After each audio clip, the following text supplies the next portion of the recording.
Get TheraWorks Relief today at select Walgreens, CVS, and Rite Aid pharmacies or TheraWorksRelief.com. Ask your pharmacist for a TheraWorks. The following program is a paid presentation. The views and or opinions expressed do not necessarily reflect those of the staff and management of KWAM. Welcome to the Variety Hour on The Voice, FM 107.9 and AM 990. Listen to you move your mouth. I bet you come from way down south. Now don't tell me, let me guess. You from the town that I love best. Talk Memphis, I wish you would. Talk Memphis, you sound so good. Talk Memphis, high on the bluff. I swear I can't get enough. Listening to you talk that stuff. Talk Memphis, oh yeah. Talk Memphis. This is the Memphis Real Estate Hour on KWAM.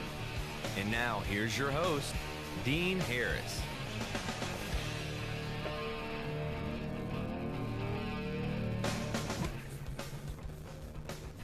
All right, good morning, everybody. Welcome to the Memphis Real Estate Hour.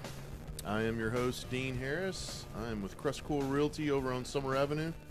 I appreciate you guys tuning in this morning. Some of you might be tuning in at AM 990 Memphis, 107.9 FM, and then you could be streaming the show at www.kwam990.com.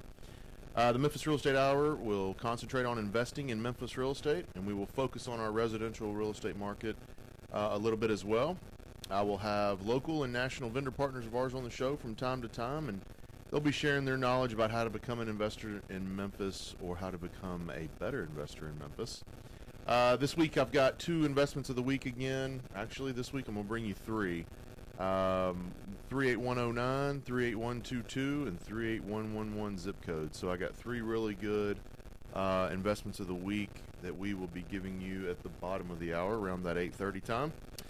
Remind you guys every single show that I am an investor. So if you have that old home that you need to sell quickly, you inherited a home, it's been in your family for 120 years and you don't want anything to do with it, too much work to fix it up, to sell it, whatever the case may be, send me an email at dean@crestcore.com and I will be able to get you some information on what we can pay for that home pretty quick. Guys, we're on Facebook Live. If you have not heard or have not joined us on Facebook Live, please feel free to do that. You can go right now to our Facebook page, The Memphis Real Estate Hour. You can tune in, ask us any questions. We'll try to answer those on the air. And then you can also go back to our catalog, our video catalog of the shows. I think there's 26 or 7 of our previous shows that are on there with the topics and headlining. So if there's something that you see on there that interests you or that you might have some questions about, you can go on the show's Facebook page and listen to that show. Last week, Dan Butler and I talked about limiting beliefs. It was a little bit of a kind of a rah-rah show. I wanted you to feel, you need some uplifting. You need a little motivation, kind of keep you on the straight and narrow. So if you want to hear that, again, go back to the show's Facebook page. I posted it right after the show last week. So tune into that. Lots of good feedback on there, a lot of positive feedback and conversations we had from investors and listeners. Today, we're going to be talking about the path of money. Dan's on the show with me again today. How many weeks in a row is this, Dan? I don't know. It's quite a few. No. I'll be off for a couple weeks in July. That's what I heard. Douglas thinks we're going to bring in the A team, as he puts it. That's right. Yeah. Douglas Skipworth will be joining us. The other co-founder of CrestCore Realty. Is that July 3 and 10? Is that right? Okay. We're going to have a good 2-part series that we'll be announcing coming up, so we'll be excited to have Douglas on the show. Today, the path of money. Dan, welcome. Good morning. Let's discuss this. The path of money. We talked about this week. There are 2 types of capital. What are those? Human capital and capital assets. All right, let's break those down. Human capital. When you think human capital, I mean, that's, it sounds self-explanatory, but what is some of the things that come to mind when you're thinking human capital? It's like when you physically or mentally doing something, some sort of job to create money. Yes. Sweat equity. Sweat equity is another way I say it. Like we talk about that, in a lot of different ways. Property management, sweat equity, you can do it yourself or you can hire us to do it. So you want to pay with your money or you want to pay with your sweat equity? Your job is sweat equity. That somebody's paying you you're trading your time and your effort in exchange for, some sort of cash or, cash equivalent. What's this create? What do these two things create for you? Capital assets. Capital assets would be stuff that you own. Yep. That where your money works for you. Mm-hmm. So, and that's where we're going to go get into a lot of that today, I think, which is going to be fun. That's where we're sitting here at the radio, and because of the money we've made through our sweat equity, creates cash flow while we're sitting here talking. That's the best kind. Yeah. To me, it is. And I think that's, it was a fun exercise to walk through this weekend. I mean, I think we work so hard for our money, and it's like when the dollar leaves our hand, when we get the money in, like my son, I was joking with him this weekend, he wanted a guitar, and so as soon as he finished the last blade of grass of the yard he was cutting for money, he almost like let the lawnmower go and said, all right, let's go get that guitar. And I looked at him, I was like, is this really happening? I said, you're spending it the second you finish the job, the money's not even exchanged hands from your customer, and you've already spent it. You know what I mean? Like, I was like, I've done a terrible, terrible job teaching him, the What'd you say? all that human capital he's done to create that $25 or whatever it was. And so anyway, I just think that's the critical thing that we want to talk through today is like, once you do have, we all do sweat equity of some sort, For human sure. capital, For sure. but it's what do you do with that dollar once it gets into your hands? What's the end result that you do with it? Mm-hmm. So, well, I wrote it creates business. It can create retirement for you. It can create freedom. I mean, there's all kinds of things that capital assets along with human capital and things can create for you. Combo, yeah. Yeah, but I mean, it's the freedom of business, retirement, whatever your goals might be. The human capital and especially capital assets, what they can create for you. I use this example. Sorry to cut you off. No, go ahead. I was talking to Inner City. I talk to them every 6 weeks at this class called Work Life down at Advanced Memphis. And, my big thing is when I talk to them, we all start at the bottom. No matter what job, when you're an agent, when you fresh out of real estate school, you got the worst, Oh, yeah. Assignments, where or if you're working at a Burger King or wherever you're manufacturing floor, wherever that is, you're starting at the bottom. Yes. Right? Mm-hmm. And so one thing that I'd like to come out of this as we're talking is like, you're pretty much working more of this when you first start with your hands. Yep. Right? And then you're creating cash by working with your hands. But the more we can use this, your mind, the more money you actually make. Yep. So it applies even in your job, but it also applies in outside of your job, like, after your 9 to 5, what are you doing with that money that's coming into your hands? Are you using your brain to think outside the box and try to create that and make something out of that money? Some would say that's a more vital point in your career or in your drive, your march to success, whatever you want to call it. That is a more critical juncture than even starting to get the money. Yes, absolutely. Because there's way more people that can get initial capital than there are people making smart decisions with that capital. Correct. Am I making any sense of that? Yeah. So it seems like you and I and everybody else can roll up our sleeves and go to work and earn $100. The question is, what is that? What do you do with that $100 after you earn it? Similar to what you did with your son. What are you going to do with that money? Him in his youth, like every other kid of that age, they've spent it.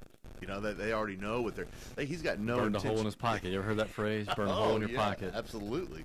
Absolutely. So to me, it's where the key juncture in all this is what you do after you make that money. That's right. The decision. What's your mindset? Yeah. What are you going to do with it? And I think we kind of broke it down to 4 categories, right? What you can do with that money. What, you can spend it. Talk about like that. My son. Boats, cars, jewelry. Boats, cars. A liability is what you call it. A guitar for him, that's a liability. That thing's, unless you got some famous rock star's guitar that they don't make anymore. You know, that's Sure. not going to that might appreciate. But the thing he bought, I mean, because he bought one a couple years ago, and I said, "What's that worth? You're going to trade it in or whatever?" And it's like a third of what, maybe a third, you know. And so everything we buy outside of stuff that's going to create cash back for you, you know, is going to be probably more of a depreciating piece. Our wives are probably on those Facebook things where they sell stuff, and we always start at half price.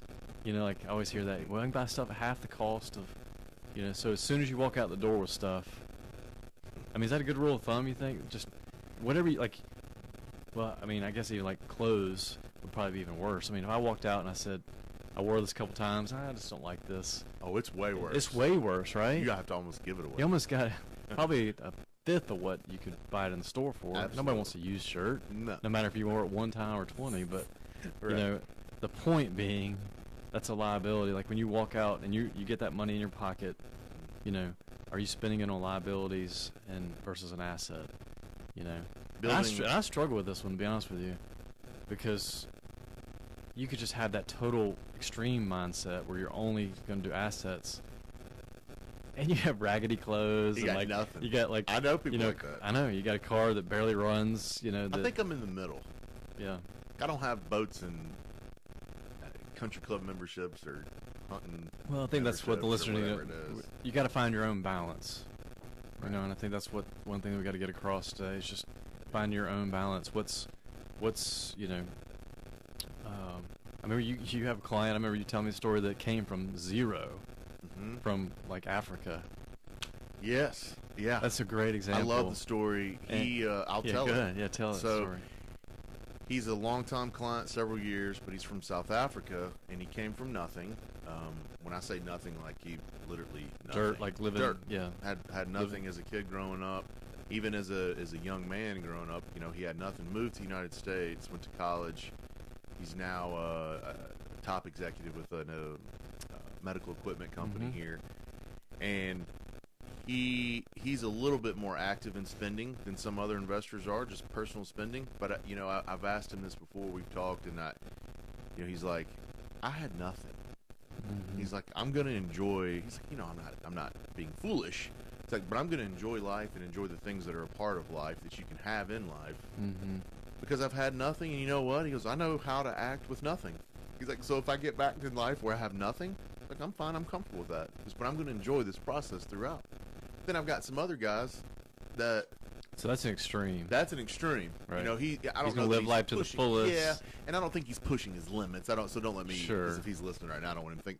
I know he's not pushing his limits, but he does live life, and I enjoy being around him. And he's got that personality of, hey man, I'm swinging for the fences. Yeah. We're either going to really make it, or I'll be okay with nothing because I'm used to it, or I can accommodate myself and my family, and we can adjust our lifestyle to that.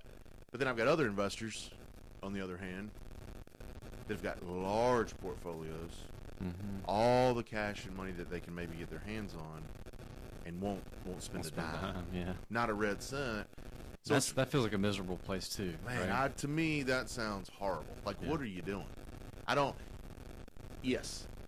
can't go with the extreme. Like, I can't live my life like that client of mine, and I can't. I'm too nervous. I'm too, you know, I work really hard for this money. So then again, I couldn't be that sitting on every, you know, like a hen sitting on it till it hatches. I mean, you know. Well, and so I'll give you kind of a second and third on that. Like, I remember coming out of school and working on President's Island, you know, moving from South Carolina over here, and one of my mechanics, you know, his big thing is he worked, you know, 80 hours a week, made a lot of money with the overtime, you know, did it for decades. And he goes, I want my last check to bounce. Did he really? That's what it was his goal. But then I go to lunch with my mentor, you know, a week or two ago, and he's been working the last 5 years setting up trusts and wills and estate planning and all that stuff. He goes, I've taken care of my family for the next 300 years. That wasn't a joke. That wasn't an exaggeration. Like, he's set a plan in place that his kids and his kids' kids and his, you know, down generations will be taken care of. And I love the formula he came up with. You know, he kind of tangent a little bit, but Yeah, hit it. he was just, He goes, they're gonna have to work, Yep. but he's gonna give them whatever the median average salary is for that area. Really? So if, say Memphis, Tennessee is 50,000, for example, he'd give them 50. So whatever salary they're making, say they're a $50,000 person, well, getting another 50 is a whole lifestyle change, right? Absolutely. But it's not an exponential. Yes. Does that make sense? Yes. So I thought that was pretty cool. But anyway, that was just two extremes that I can remember coming out of school. Yeah. And then meeting, and I getting to know think this guy. the comfort zone there is right in the middle. Yeah. You need to reward yourself. Yeah. I'm big on fruits of your labor type thing. At the same time, you got to live within your means. You got to make sure that you're planning correctly. So we talked about spend it. Yeah. So what do you do with this cash flow? We spend it. Another one of ours is donate it. Yeah. The Warren, was it Bill Gates? Yeah, Bill Gates gave all his money to Warren Buffett, right? That's a foundation. That's a real donation. No, Warren Buffett gave his to Bill Gates. The opposite. Buffett yeah, gave it to Bill Gates. Half his fortune. So that's extreme donating. Hold it. You can just sit on it. Yeah. Stick it in a mattress in your house. Yeah. And you can invest it. Yeah. So spend it, donate it, hold it, invest it. Those are the four things I guess you can. I don't think there's any other options other than that, right? Yeah, and with donate, I think to me, the donate's an interesting one because and then this all goes back to personal preference or beliefs, and I think there's a ton of people out there that I've met in entrepreneur world that believe that you've got to be donating all along the way.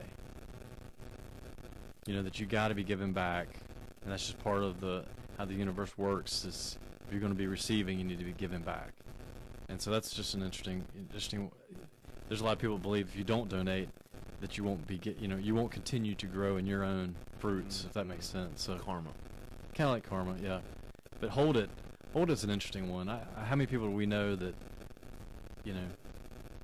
Probably a little bit of my parents have that mentality, that just old school mentality. They just got a ton of money in checking or savings that's getting 0.1%. Like in a checking account. Yeah, in a checking account getting 0.1% return or, something like that. So, I think that's an interesting one because I feel like that's where people really, really lose out. They're so conservative that they can't.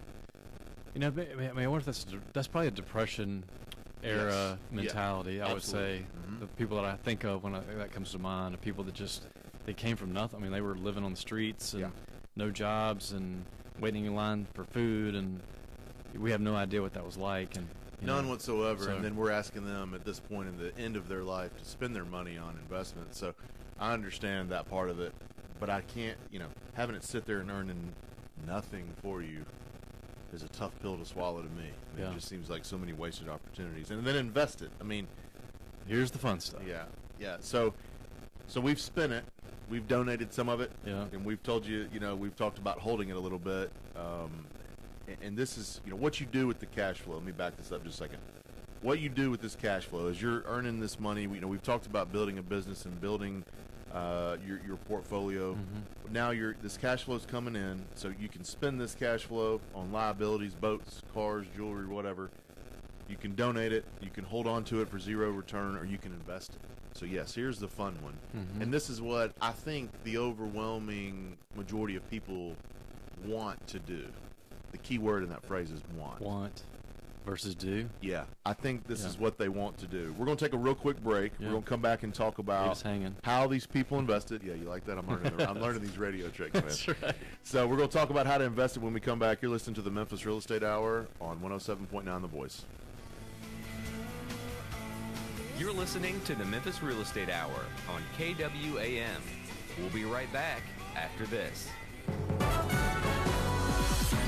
Now, here's your Mid-South weather forecast from the News Channel 3 Severe Weather Center and Todd Demers, right here on KWAM The Voice, FM 107.9 and AM 990. Partly sunny, continued warm and humid. Temperatures in the lower 90s and a 20% chance of afternoon showers. Winds today will be from the southwest. Increasing rain chances for your Wednesday, Thursday, and Friday with afternoon highs falling into the mid and upper 80s. The Racket Club proud to introduce a new wellness program, Live Well. Wellness is not a destination, it's a lifestyle. For more information, call the Racket Club at 901-765-4444. I'm News Channel 3's Todd Demers on The Voice, FM 107.9 and AM 990. Griffin, Clift, Everton, and Mashmeyer, PLLC, is a full-service law firm with over 50 years of experience in the Memphis area. Real estate closings have continued to be the forefront of their law practice, which include residential, commercial, and development real estate transactions, drafting and negotiation of real estate contracts and leases, business information, preparation of wills, probate, and estate planning. Their firm represents a number of builders, developers, investors, and local lending institutions, and is approved to close transactions for most local banks and mortgage companies. In addition, they offer title search, title examination services, and title insurance through several well-established title insurance companies in the Memphis area, as well as Tennessee and Mississippi. They strive to offer services in a prompt and timely fashion, while advising and representing clients in a zealous and professional manner. Should their offered services be of need, please contact William N. Griffin Jr. or any of their attorneys at 901-752-1133. They can also be found online at www.gcemlaw.com or on Facebook. Is it a good time to buy or refi? Is it a buyer's market or a seller's market? Are interest rates going sky high soon? Hi, I'm Rudy Calloway, the mortgage lady at iBank Mortgage. I tell my customers to ask questions, get answers. So join me every Monday morning at 8 and I will tell you what's going on in today's still changing mortgage world. Remember, most people think about mortgages a few times in their lives. I think about them every single day. Tune in Mondays at 8.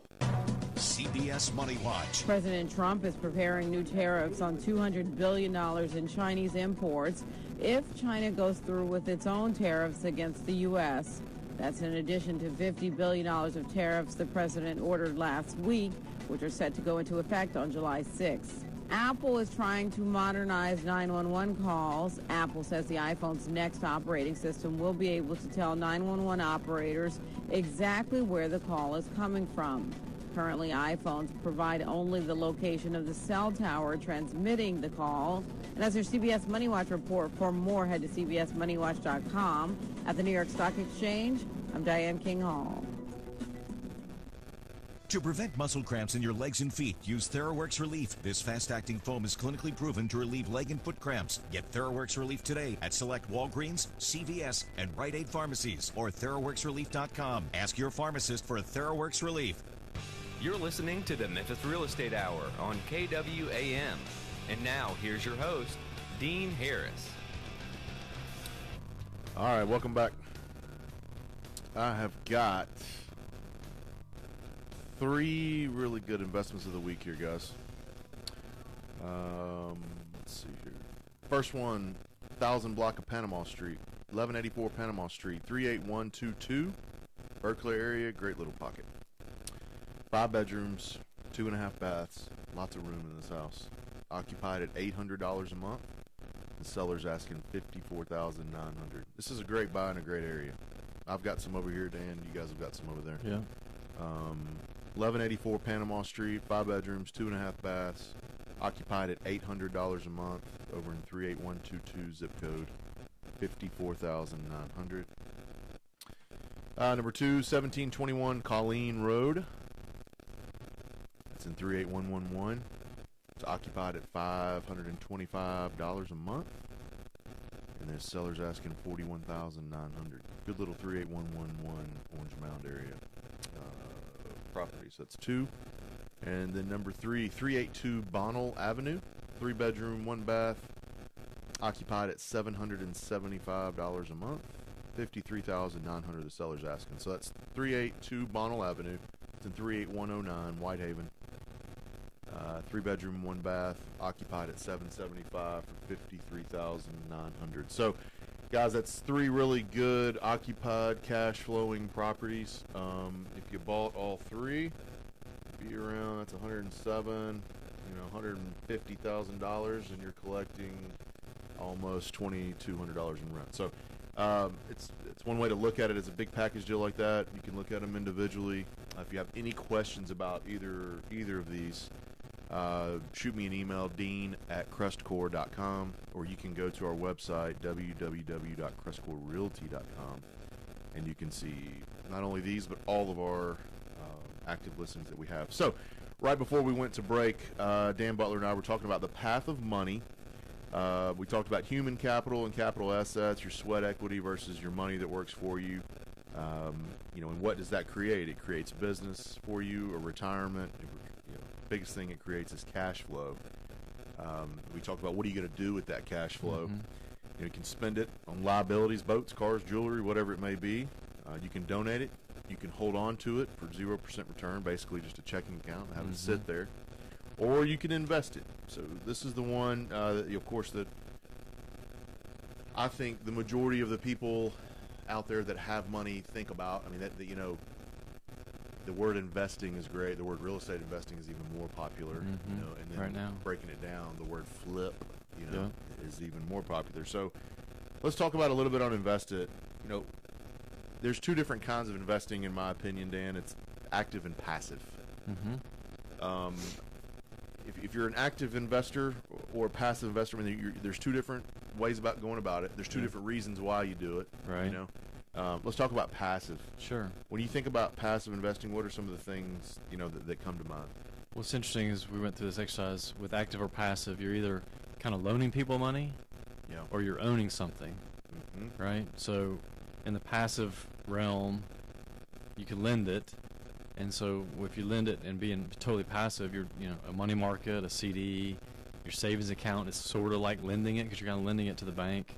Treasury bills, bonds, those are actually, where you're actually just letting somebody borrow your money and you're getting a percent return. Very small, usually. Usually much smaller because it is passive and it's kind of a guaranteed return, pretty secure because a lot of those are government-backed type deals or a bank-backed, which is backed by the government. That's right. That kind of thing.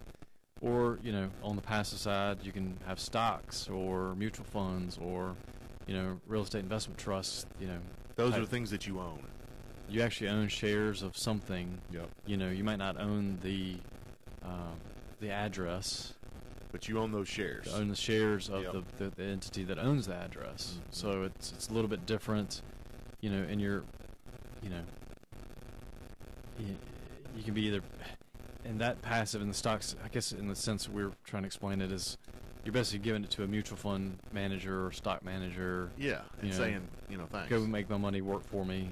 He's making a cut, the firm's making a cut, you get the net, But there could be some ups, could be some downs, It's definitely a long-term position. Yes, that's right.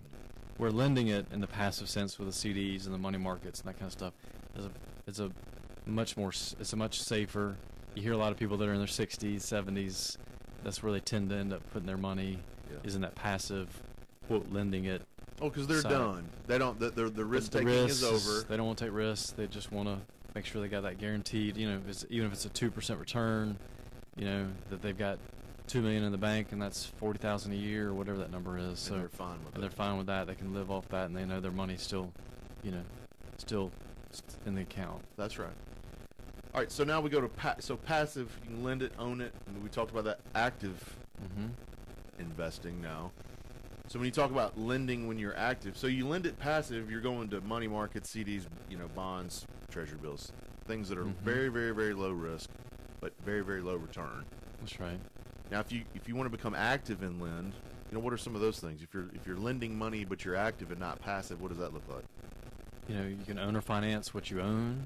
You can private lend, and as we get more and more in this world, you realize you can private lend on all kinds of stuff. Yes. You can lend on your people to buy properties, to hold, to lend to people that want to flip, lend to people that need a car, lend to people that need whatever. I use it all the time. Yeah. I'm currently using it. Right. I mean, not hard money or private lending. Private lending. I mean, it sounds better, doesn't it? Hard money. Private lending. People look at hard money. They hear that word and they start. What is that? Right. Vito and his guys aren't coming to get you. I mean, it's just just access to cash. Access to cash. And somebody's because it's why we're saying it's active is you can't just you're not just putting your money, when you lend it in the passive side, you're putting it into account. Yep. And it does, you got people that are watching it, overseeing it, send you statements. Yeah. On the active side, you're engaging with people. You might get their credit. You got to look at the deal. The asset. You could look at the asset that you're lending collateral, to. yeah. What's the collateral? So there's a lot more. Now you might end up getting big enough where you put systems in place. But for somebody else to do that sort of thing. That's right. That's still active. You're still active. You're managing hiring somebody. You're hiring people. Yeah. Hiring a service, whatever that looks like. And then, if you're active and you own it. Yeah. Businesses, I guess. Right. Real estate. You start buying businesses. You got ownership in a business. You buy real estate. You buy stuff that, that you're going to be active in. And you could turn that, again, same thing. You can turn that more into passive as you get bigger. I think that's part of the lesson here. Is like, the path. Yeah, everybody wants to be passive. That's right. They just don't want the results from that, the return. That's right. So if you can turn over your active investing into a passive workload mentality, then I think that's the goal, right? I mean, I think you as an individual are the same way. I mean, I think you think that passive, we can, you could stick your money in any of these passive accounts and just sit there and, okay. But instead, you choose to be active. That's right. Whether you're lending money or you're owning money with real estate or in businesses and different things like that. So, I mean, there will be a time where I believe, and correct me if I'm wrong, you'll reach the point to where your activity is way lower and you're moving over into this passive, but you're getting the returns of the active investor. Yes. Man, I think I went around about 3 circles. But my point is that every investor that's out there is looking for the passive mentality, but the active returns. Yes. So there's a point where those roads cross, right? Yeah, and I think where I feel like, if I think about it, I think a lot of mistakes were made by people totally trying to be out of the gate passive in an active environment. Right. Does that make sense? Yes. I think that's what you're trying to say in Yeah, a roundabout way, like, versus I think for me, I'm trying to be the active investor, but turn it into more passive with systems, processes, and people. Yes. But still getting the returns of an active investor. That's what I'm that's saying. Right. Have your cake, your ice cream. And that's what I mean. Sprinkles on top. But I mean, it's a lot of work to get there. It's a lot of work, and at some point, it doesn't just happen point, overnight.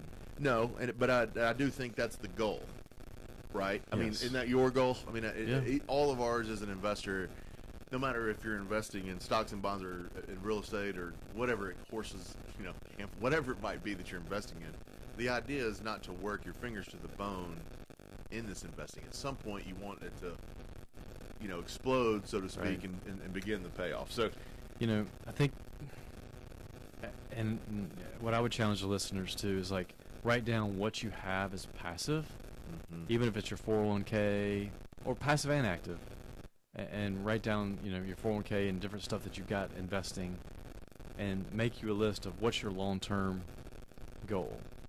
Like how many streams. So like I was playing with that actually yesterday. I guess this got me motivated, so I wrote down, and I've got 10 different paths of things happening right now, and I'd love to get it to 20. And one of my mentors, or more of a peer, but that's what he's trying to do. He's buying businesses.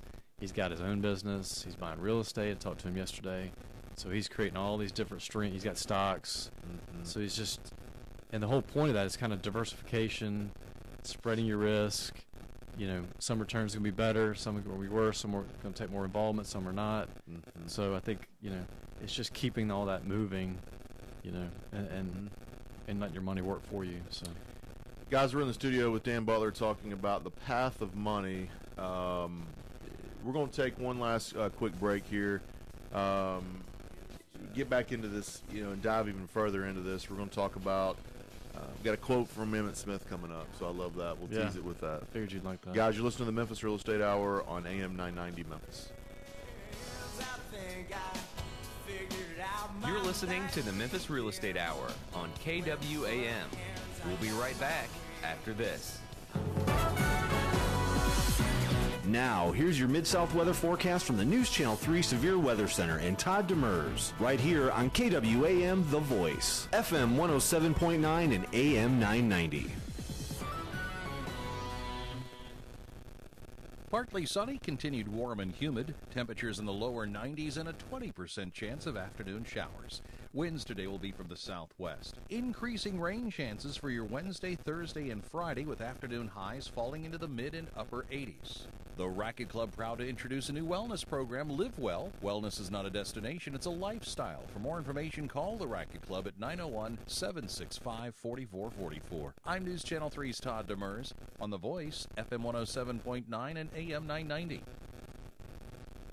Griffin, Clift, Everton, and Mashmeyer, PLLC, is a full-service law firm with over 50 years of experience in the Memphis area. Real estate closings have continued to be the forefront of their law practice, which include residential, commercial, and development real estate transactions, drafting and negotiation of real estate contracts and leases, business information, preparation of wills, probate, and estate planning. Their firm represents a number of builders, developers, investors, and local lending institutions, and is approved to close transactions for most local banks and mortgage companies. In addition, they offer title search, title examination services, and title insurance through several well-established title insurance companies in the Memphis area, as well as Tennessee and Mississippi. They strive to offer services in a prompt and timely fashion while advising and representing clients in a zealous and professional manner. Should their offered services be of need, please contact William N. Griffin Jr. or any of their attorneys at 901-752-1133. They can also be found online at www.gcemlaw.com or on Facebook. Is it a good time to buy or refi? Is it a buyer's market or seller's market?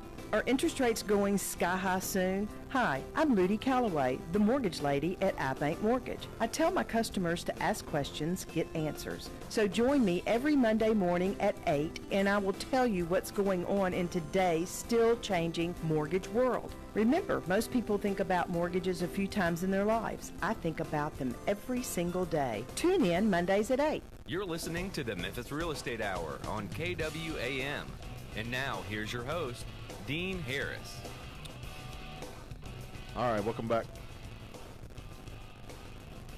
I'm in the studio this morning with Dan Butler. We're talking about the path of money.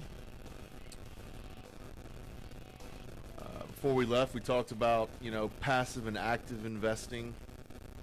That was one of our kind of main points there is you spend it, you can donate it, this money that you're earning. You can hold it, invest it. We just discussed kind of a passive way to do that, lend it, own it type situations, and then if you're active, how you lend it and own it. So I love where this is going because to me, there's a ton of investors that are probably sitting there going, hey, I got one or two, but I'm saving this money, or I got none, but I'm sitting on a pile of cash essentially, and I don't. Right. It's not doing anything for me. Right. Thought about investing. I've talked to my buddies and so. So this will give you kind of an idea of when you are investing, what to do with some of this money. So one of the next kind of topic or headline here is, financial returns. Are you putting the money back into to your company? Are you investing it right back into your business, or are you donating it or spending it? What are you doing with it? Yeah, exactly. You got those four. You got the four things. Like you get a 10% return on a piece of real estate you sold or whatever, or you flipped a house and you made $20,000. Do you go on vacation the next week, or do you, or take a carve out and take a simple vacation and put 18 of it back to work? Or do you do nothing with? Or do you do nothing with it and put in your checking? So. And I was thinking about that this morning too, like a Dave Ramsey type. He teaches about having 6 months salary, back in, savings and all that kind of stuff. And I started thinking about it. I was like, yeah, it's like there's got to be a balance there. You're putting, say you make $50,000 a year, you're putting $25,000 just sitting there basically doing nothing. Zero. I'd at least put it in something has some accelerating. Something. You know what I mean? Just sitting there. Just sitting there, like it just doesn't do any good. No. And money's got to turn over. That's part of the economy. I read a lot about that this weekend. Just money's got to turn for the economy to be healthy. That's right. And so money's got to turn for your economic health to be healthy. You know what I mean? Like for your own personal. For your own personal. You're not, And so I had an old boss, Georgia Pacific. He retired at, I think, 50. Like and retired. And not so I'd asked him. Not like FedEx retired and you go do something else. Yeah. No. He retired. He was in San Diego, which is a pretty expensive place to retire to or from. And I just always remembered him telling me he always pushed hard, got his raises, additional responsibility, that human capital piece. Yep. And every time that happened, he would only incrementally change his lifestyle. Like this year might just be a little nicer vacation versus going from a 2,000 square foot house to a 5,000 square foot house. Yeah. Does that make sense? Like, and he so, rewarded himself, but conservatively. Yes. To me, that's financial education 101. I mean, I think that's where we get, that's the term, keeping up with the Joneses and that kind of stuff. Like, sure. What do you do with that money? Do you try to incrementally, or do you go for the gusto? Blowing it up. You think of The Millionaire Next Door? I don't know if you ever read that book. I'll have to give it to you. It's in our library. Really? Yeah. I'll get it to you this afternoon. Okay. Report back. I'm just kidding. But, no, you're not. Yeah. You're not. It just talks about, a typical millionaire is the one that you would not ever know as a millionaire. Yeah, drives an F-150, has a simple ranch house. Look at Warren Buffett's house. I mean, it's so funny. I saw a picture somebody posted on Facebook of him and Gates together, hugging at some event, and like terrible shirts and old belts, and they don't care. None at all. And they're billionaire, like many times over. And so I think when we get caught up in trying to have that persona or look or keeping up with the Joneses, and again, it goes back to what we originally talked about, like incrementally is great. Yeah. I think you start making bad decisions if you start trying to keep up with somebody else. You're not worried about your own household. You start making decisions that could affect you down the road over something that is completely and totally irrelevant. Yes. It means nothing to try to keep up with somebody else. So when we talk about those financial returns and what you're doing with this money, it's important to recognize a few, two very important aspects of this. And some rivers flow and some rivers dry up. Yeah.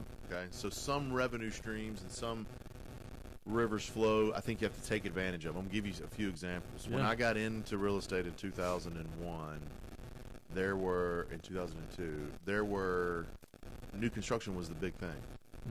Big. Huge, yeah. Huge. I mean, as a matter of fact, the builder paid for me to get my real estate license. I mean, so I was in with the builders. I loved it. I thought it was a great thing. I was like, new construction, this is something I can sink my teeth into. And it was great, and it was great. We were taking orders. I wasn't even really selling anything. Right. Taking orders, writing up contracts. So I took advantage of it. But what I didn't do, to me, is learn to forecast the river drying up. I think I sat in the model for too long, for about a year too long, when the market began to crash in 2006, right? Yeah.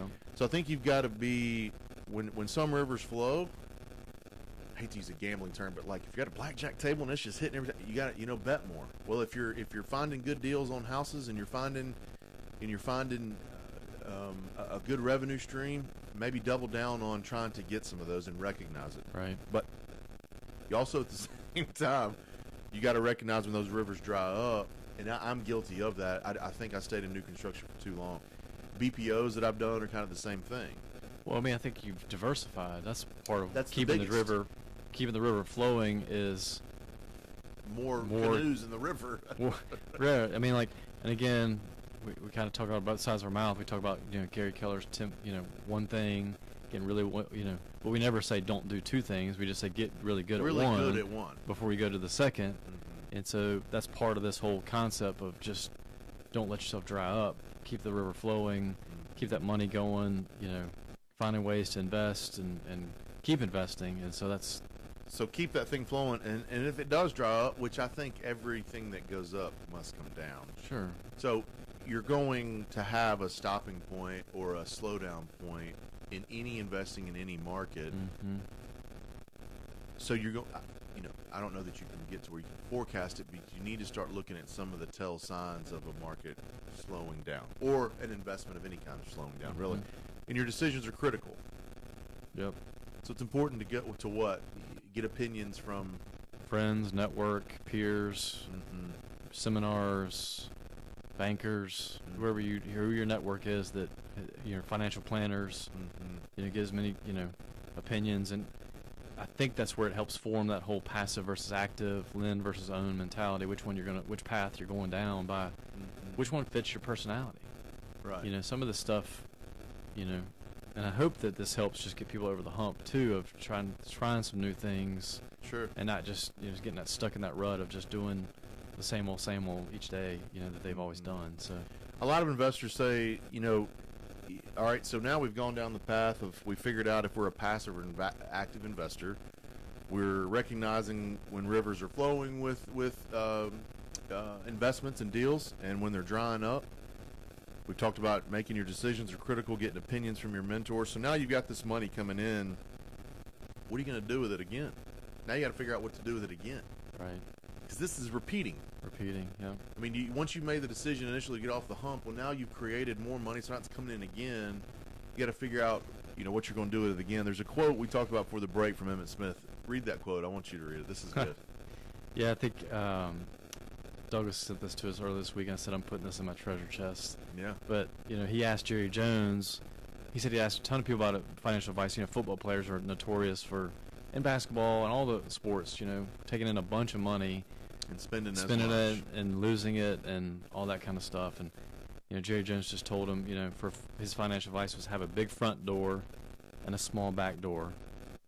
Take in as much as you can and spend as little as you can. Yeah, I love that. I thought that was awesome. You know, just a good talking about that. Passive, active streams of income and, you know, returns. Get as many of those as you can. Get that door as wide as you can to get that money coming in. But don't let it go out the back door. You know, tighten that belt and just understand. You know, because people just so want instant gratification these days. Well, and athletes are the worst because they're young. Yeah, coming out of school and then typically boom, they got don't millions. come from an economy or a background that has money. Right. So it's very hard. Athletes are kind of some of the worst. But, you know. Well, they've never been financial taught. advice and how to manage, and people are There's pulling some from horror them. stories. Oh yeah, sad. Antoine Walker comes to mind. Played for the Boston Celtics. Made $120-something million flat broke. Flat broke. Doesn't have a 120 dime. million. Made $120-something million flat broke. He is now. Wow. Articles and books about it. I mean, you know, of course he's selling a story. He's got to make money. I mean, but he is flat. Played for Boston with Paul Pierce, won a title, the whole bit. Wow. So I mean, you know, those are some examples that are out there. But you know, I love that quote though. Jerry Jones of all people owns a $4 billion team. It's just one of his assets, and Keep a big door, big front door. big front door, tiny back door. Yeah. Be interesting to see how he spends money day to day, considering how you think how flashy Dallas. Yeah, how he is. But he probably knows, you know, he's doing it for marketing and for.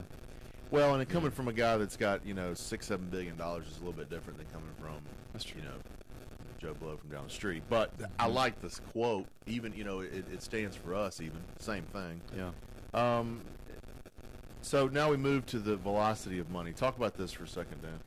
You know, I think, you know, and I think I just want to touch on real estate for a second on that. I mean, as it pertains to your returns come in and what do you do with that as far as your asset. And in real estate, you can increase your velocity of money, you know, and I think that's what we want to kind of wrap it up with, of just there's several different ways. Like, you buy a couple houses. How do you start getting that, you know, we see a ton of people just buy a couple houses and that's all they do. Yeah. Right? But how do you sit there and increase that velocity of your money that you put to work? You made the investment, you bought some houses, and so I got 3 ways here that we can do that. Let's do it. All right. One is if you got positive cash flow, if you got that note set, you know, and the payments are right and expenses are right, you know, pay off existing debt faster. You know, saves you thousands and thousands in interest. You know, you're almost double the cost of a property just by. I think it's more. I'd have to run that. I'll tell you this: on a 30-year note, Yeah. 30 years. If you make one extra payment a year, 7 years off the mortgage. So it turns into 23. Yeah. Off one payment. So $400 a month. That's times 12, 5,000 times. So that's $35,000 savings. Yes. Long term. Yes. And then that asset starts paying you for the rest of your life.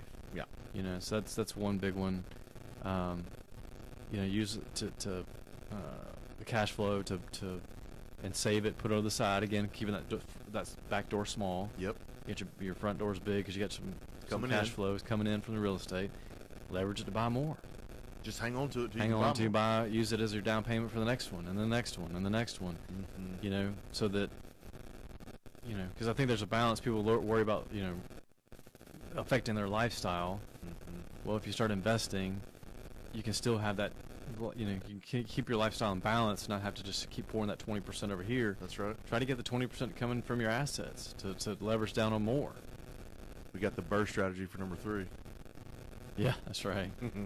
You know, I think, you know, and this takes some time. This one, the third one, kind of takes some time. I had to think about this for a while, but, you know, you go 7 years into, you know, a program, or excuse me, a payoff schedule. There's some equity there. Yeah. So if you have 5 houses, you know, 7 years goes by, you're going to have several $100,000 in equity. Yep. Pull it out. Use it again. Use it again. Now, and then again, it goes into that active or passive. Yeah, what do you want to What do you want to do with it? Do you want to go take that money and then loan it to somebody else doing it, to flip it, or to buy real estate? Some people stop right there, right? That's right. They'll take that lump sum of cash, invest it one time. They've made that big decision. They've made that hurdle. They're going to make that money, and that's their comfort. You know, on the horror story, on the flip side, that's how we ended up with 15 duplexes in Berkeley. A guy in Colorado inherited 15 duplexes free and clear. And he did this line like I'm talking about, but what he did was go spend it on himself, $500,000. So guess what?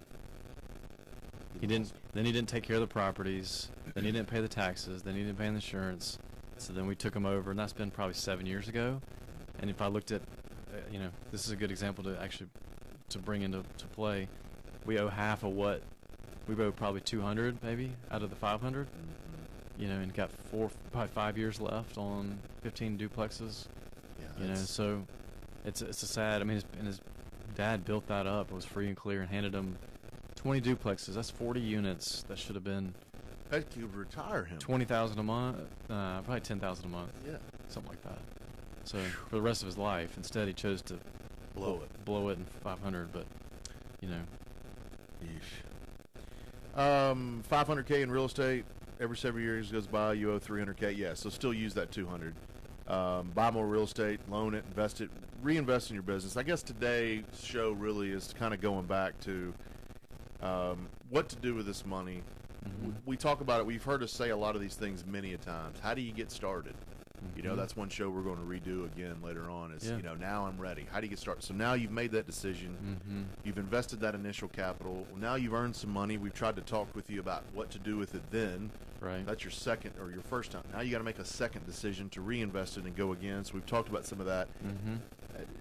You know, trying to advise people on what to do with their money is a slippery slope. Right. You know, because what do we know other than outside of real estate? But I Right. will tell you that investing in real estate has been some of the best decisions you and I both have ever made.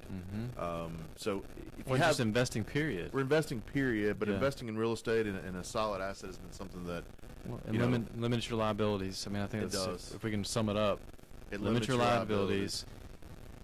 And then over time, you could go buy that boat or go buy that And whatever. go Go do right. some extra stuff, but That's right. But take your time getting there. You know, that's the whole point. Like Rome You wasn't got built in a time. day. That's right. That's You know? right. Rome wasn't built in a day. Dan, thanks for joining me. Yeah, man. Thank you, Guys, appreciate you listening today. If you have any questions about the show or want to review it after it's over with, I'm going to post it as soon as we're done here. Check out CrestCoreRealty.com for all of our investments of the week. Thank you guys for listening. We'll see you next Tuesday on the Memphis Real Estate Hour. In the darkness like a kiss in